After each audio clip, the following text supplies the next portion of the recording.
Hello everyone, সোনালি চলে এলাম আজকে রবিবারের স্পেশাল বিরিয়ানির মেনু নিয়ে। দেখো আজকে আমি বানিয়ে ফেলছি একদম স্পেশাল একটা বিরিয়ানি। তাই পেঁয়াজগুলোকে প্রথমেই তেল গরম করে একটু ভাসা তেলের মধ্যে বেরেস্তাটা বানিয়ে নেব। বেরেস্তা বানিয়ে তুলে রেখে দেব।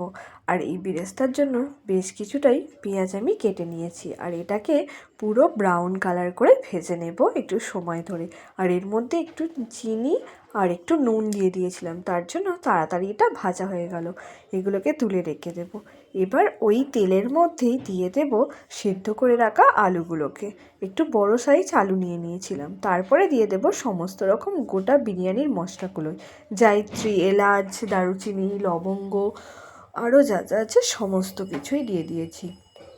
তারপরে আবার ওর ওপরে দিয়ে দিয়েছিলাম পেঁয়াজগুলো তুলে ভালো করে ভেজে নেব। তার মধ্যে দিয়ে দিয়েছি নুনটা দিলে পেঁয়াজটা নরম হয়ে যায়। এবার পেঁয়াজটা ব্রাউন হয়ে যেতে দিয়ে দিয়েছি আদা রসুনের পেস্টটা, সেটা দিয়েও ভালো করে ভেজে নেব।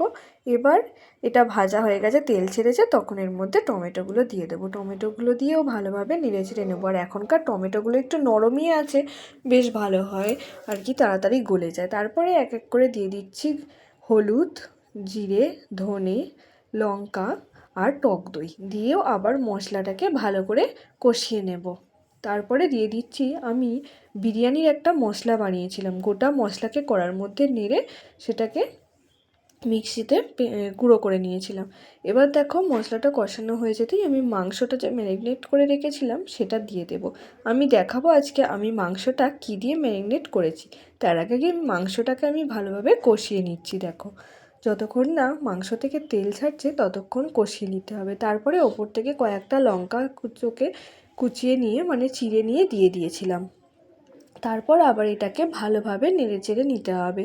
দেখো একদম জলটা শুকনো হয়ে গেছে, কষানো হয়ে গেছে। তখন এর মধ্যে আমি অল্প একটু মশলার মানে মিক্সি মশলা ধোয়া জলটাকে এর মধ্যে অ্যাড করে দেব, দিয়ে একটু ফুটিয়ে নেব। তাতে মাংসগুলো ভালোভাবে সেদ্ধও হয়ে যাবে।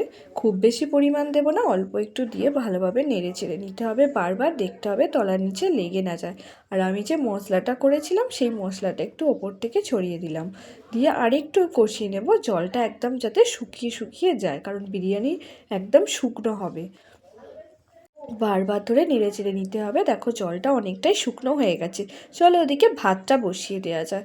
এদিকে আমি জল গরম করে তার মধ্যে চালটাকে আধ ঘন্টা ধরে ভিজিয়ে রেখেছিলাম, সেটাই তুলে দিলাম এখন, দিয়ে একটু নেড়ে চেড়ে নিতে হবে। তারপর যখন ফুটে যাবে তার মধ্যে আমি দিয়ে দিচ্ছি একটা পাতি লেবু। পুরো লেবুর রসটাকে ভাতের মধ্যে দিয়ে একটু ফুটিয়ে নেব।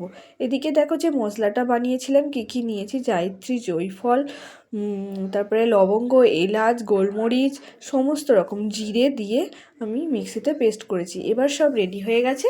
এবার চলো বিরিয়ানিটাকে সাজিয়ে নেওয়া যাক। প্রথমে নিচের দিকে আমি কয়েকটা তেজপাতা দিয়ে তারপর ভাতটা দিয়েছিলাম। তারপরে মাঝখানে দিয়ে দিচ্ছি মাংস, আবার ভাত দিয়ে দিয়েছি, তারপরে দিয়ে দিচ্ছি আলুগুলোকে। এবার একটু বেরেস্তা দিয়ে দেবো। আর একটা দুধের মধ্যে আমি কেওড়া জল, গোলাপ জল, মিঠা আতর সমস্ত কিছু দিয়ে একটা মিক্স করে নিয়ে তারপর ওপর থেকে অল্প অল্প করে ছড়িয়ে দেব। আর একটু যে গ্রেভি বেঁচেছিল সেটা আলু আর ভাতের মাঝখানে একটু দিয়ে দিয়েছি। আবার ওই দুধটা দিয়েছি, আর একটু তেল তুলে রেখেছিলাম সেটা দিয়ে দিলাম, বেরেস্তাগুলো দিয়ে দিলাম, রেডি হয়ে গেল। এবার চলো একটু ঘি ছড়িয়ে দেওয়া যাক। তারপরে চাপা দিয়ে এই চাটুর ওপর বসিয়ে দেব। রেডি হয়ে গেল বিরিয়ানি স্পেশাল। দারুণ একটা স্বাদের হয়েছিল। আমার বর তো খেয়ে বলল খুব সুন্দর হয়েছে। আর ও আমার সব রান্নাতেই নাম করে। দেখতেও বেশ সুন্দর হয়েছে, গন্ধটা তো অসাধারণ হয়েছে। আর এই গরম গরম রবিবার দিনকার স্পেশাল বিরিয়ানি খেতে সত্যিই মনটা ভরে যায়। এদিকে স্যালাডগুলো রেডি হয়ে গেছে। কেমন হয়েছে জানিও কিন্তু। চলো সবাই ভালো থেকো, সুস্থ থেকো, টাটা।